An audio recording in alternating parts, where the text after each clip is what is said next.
레위의 그 아들들, 레위의 후손들의 족보와 역사들을 쭉 나열해 놨습니다. 레위라는 그 인물 자체가 무슨 거룩성이나 무슨 특별한 어떤 부분은 없었지만, 그럼에도 하나님이 레위의 이 자손들을 통해서 하나님의 특별한 일들을 맡겨주셨어요. 야곱의 12아들 중에서 레위의 후손들을 통해서. 그래서 이 역대기는 그 후손들을 쭉 나열했지만 중간중간에 보면 모든 이름을 다 올려놓지는 않았다는 거죠. 중요 이름만 짝짝짝 이렇게 올려놨는데, 여기 1절에 보니까 레위의 아들들을 쭉 이렇게 말하면서 중간에 쭉 빼먹었다가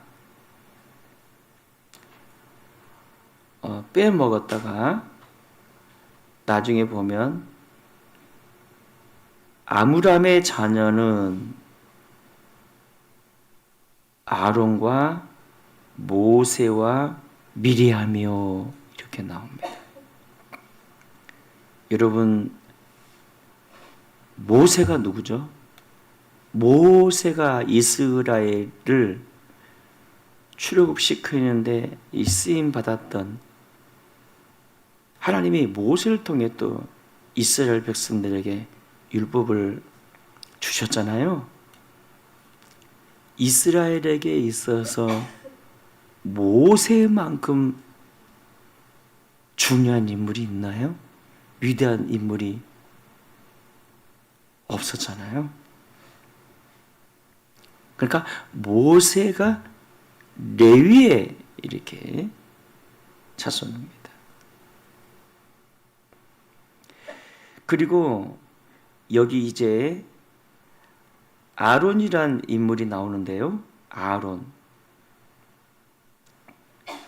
아론의 자손들을 통해서 제사장의 임무를 수행하게 하셨단 말이죠.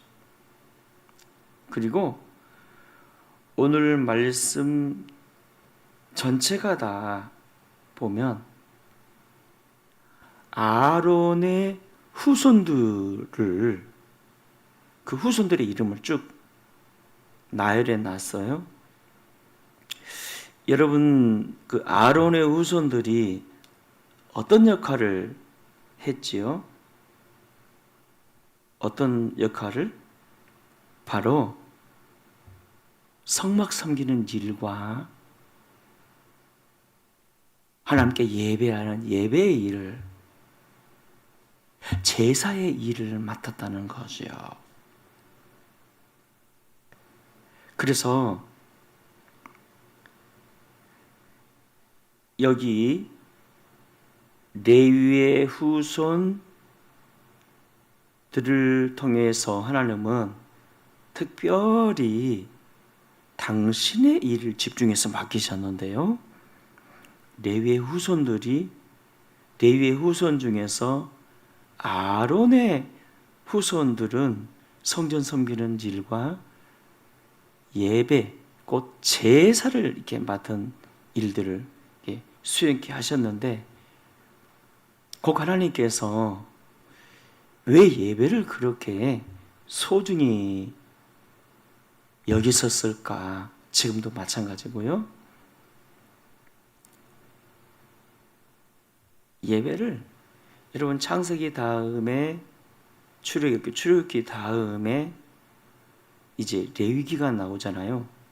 레위기 전체가 처음부터 끝까지 보면 제사법이잖아요. 제사법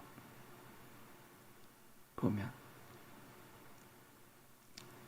왜 그렇게 하나님께 예배 드리는 것을 중요하게 다뤘을까?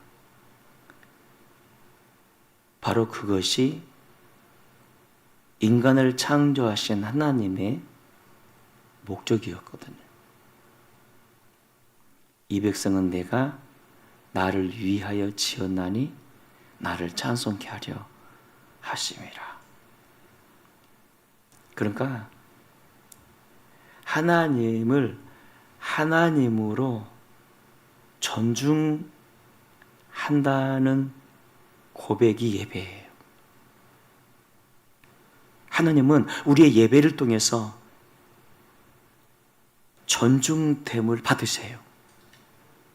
다른 표현으로 영광이죠. 영광을 받으세요. 그래서 우리는 예배 때마다 이런 설레임으로 주님 앞에 나오셔야 합니다. 하나님은 오늘도 곧 예배하는 나를 설레어 하시며 기대하시며 기다리신다. 또 하나, 왜 하나님이 그토록 예배를 강조하셨을까? 소중히 여기셨을까? 하나님은 우리를 예배를 통해 만나주시고 은혜와 복 주시기 때문입니다.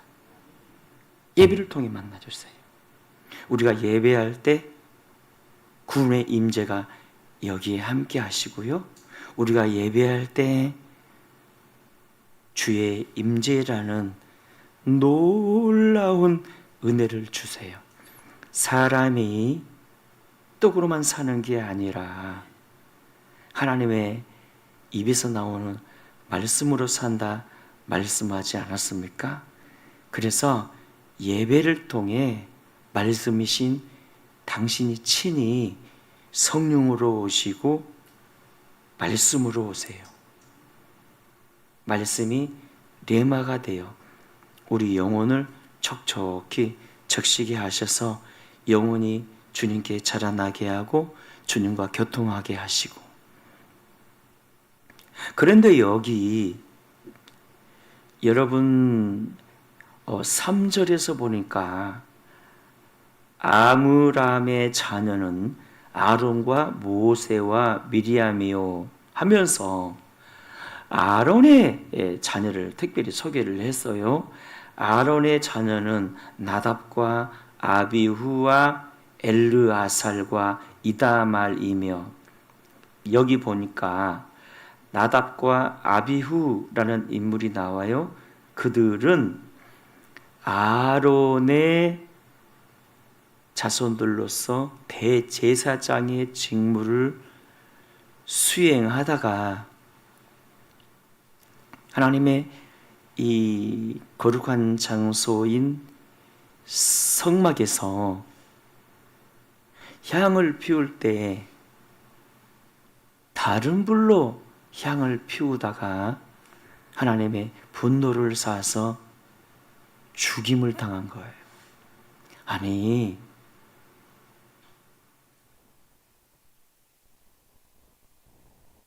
어찌 보면 여러분 레위의 후손 중에서 특별히 아론을 선택했다가 대제사장의 직무를 맡기셨는데 그 두 아들이, 첫째, 둘째 두 아들이 하나님의 성막에서 불을, 하나님이 지정하신 불이 아닌 다른 불을 사용했다고 즉결을 죽이셨거든요. 아니, 몽둥이 몇 대 쳐서 말 일이지 굳이 죽이기까지 하나님이, 그 사랑의 하나님이. 그래서 그 대제사장을 그 막내 아들인 엘르아사를 통해서 이어가게 하셨단 말입니다. 아니 불 한 번 좀 잘못 어떻게 사용했다면서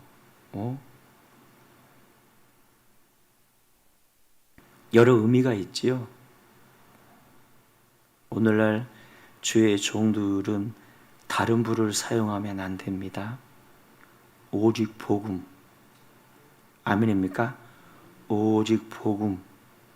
오직 예수 그리스도를 선포해야지.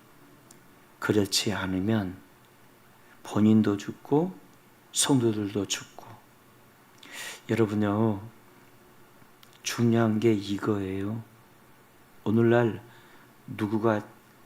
누군가가 지적한 것처럼 오늘날 많은 이 사역자들이 다른 불을 사용한대요. 즉 설교를 너무 잘해서 문제라는 거예요. 예수 그리스도가 핵심으로 나와야지 다른 어떤 인본주의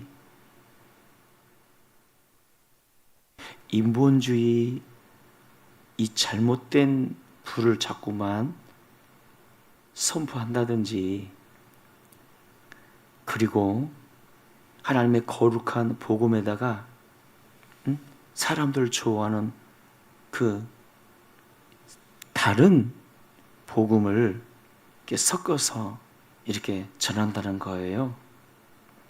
이게 이제 죽음입니다. 좀 부족해도 예수 복음이 나와야지. 할렐루야. 예수가 핵심이거든요. 예수가 진리거든요. 예수가 하늘의 생수거든요. 그 예수만이 우리에게 영원한 생명을 줘요. 예수만이. 그리고 또 하나,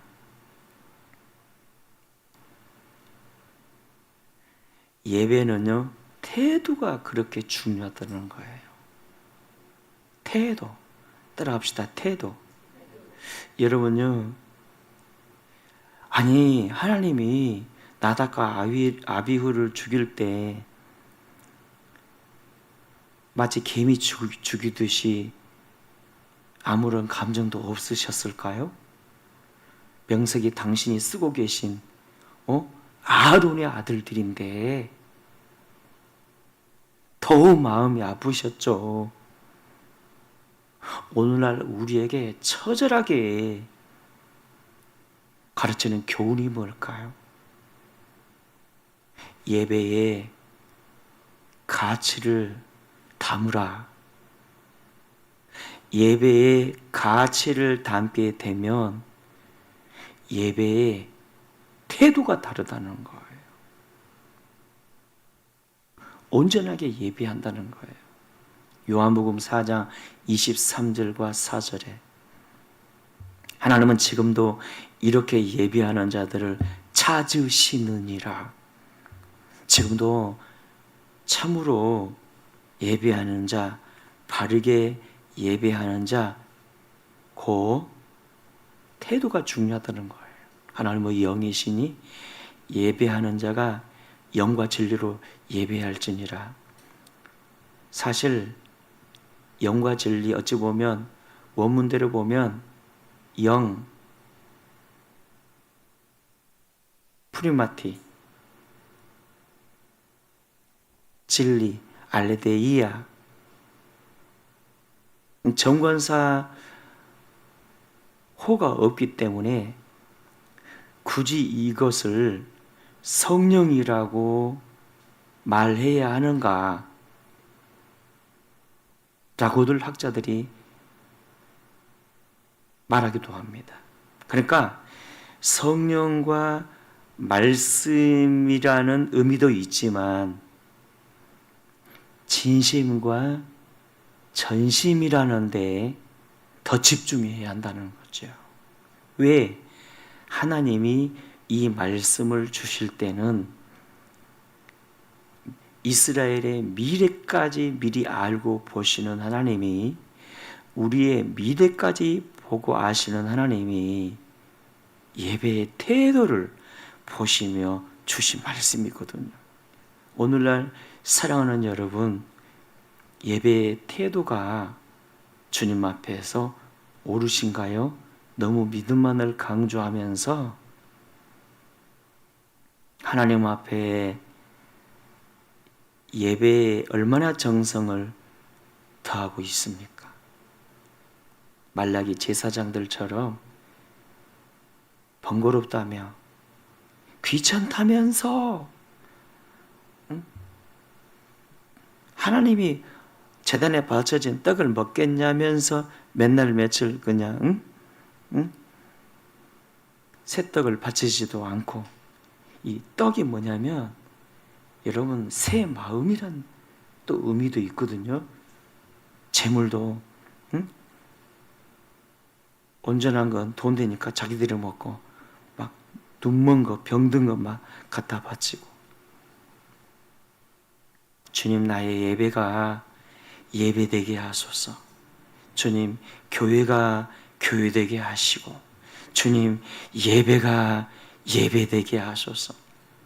한 지파, 레위 지파를 택하셔서 그 평범한 사람들 집하셔서 택하셔서 하나님이 예배를 가르치시고, 결국 여러분 이스라엘의 그 잃어버린 세태기 때, 영적 침체기 때 사무엘을 주셔서 부흥을 또 이루어셨는데, 그 사무엘 역시 레위 후손이거든요.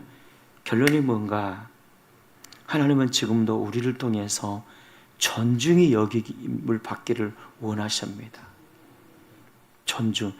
그 하나님을 존중이 여김이 뭔가? 예배라는 거예요. 이 레위 후손들을 통해서 당신의 성전을 섬기게 하셨고, 즉 교회를 섬기게 하셨고, 예배를 섬기게 하셨고, 그래서 하나님, 나 주님의 교회와 그리고 예배를 예배되게 하소서. 여기에 거룩하게 쓰임받게 하소서. 하나님, 다른 불을 사용하지 말게 하시고 오직 예수. 왜? 어떤 의미에서 사랑하는 여러분, 오늘 우리가 레위 자손이에요. 왜냐하면 예수 그리스도의 십자가로 말미암아 우리가 제사장 직무를 받았잖아요. 그것도 그냥 제사장이 아니라 왕 같은 제사장. 언제든지 주님 만날 수 있고 예배할 수 있는, 여러분은 영광된 직임자들입니다.